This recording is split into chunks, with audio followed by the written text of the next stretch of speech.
sans problème, dès l'instant qu'on a quelques informations ou qu'on a possibilité de communiquer avec cette personne ou avec son entourage pour savoir vraiment ce qu'on entend par trouble psy, à risque ou pas, hein, bien sûr, mais oui, je pense que oui, sans problème. Oui, il n'y a pas de souci, ça dépend de l'ampleur du trouble.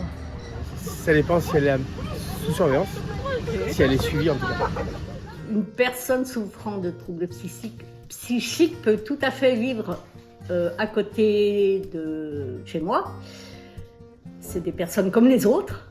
Après, s'il y a un souci, j'appelle soit les pompiers, soit la police, soit son référent si je le connais.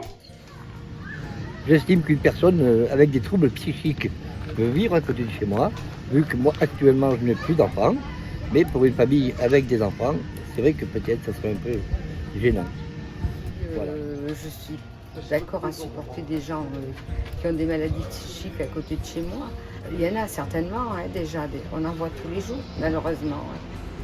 La question est vaste, tout dépend du trouble psychique en question.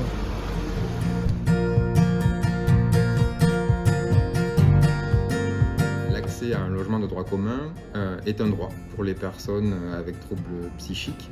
Et la vie dans un logement, dans une vie de quartier, dans un quartier, et participe à leur rétablissement et à l'accompagnement de leur pathologie.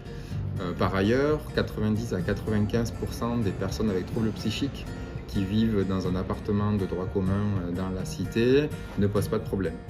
Lorsque des difficultés peuvent survenir, on remarque que ces difficultés sont de l'ordre de celles qu'on peut retrouver avec d'autres populations n'ayant pas de troubles particuliers, comme des incivilités, des relations de voisinage liées à des nuisances sonores ou par exemple à des relations sociales qui se sont dégradées pour telle ou telle raison. Lorsque cela est possible, on invite les voisins de personnes avec troubles psychiques à discuter avec la personne elle-même des choses qui ont pu être remarquées.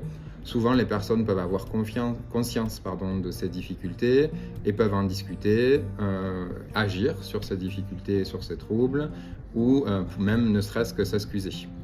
Si cela est possible et si des accompagnateurs extérieurs existent, on vous invite aussi également à parler aux professionnels, les infirmières, les équipes médico-sociales qui interviennent chez ces personnes avec troubles psychiques et qui pourront construire un projet de vie harmonieux dans le voisinage.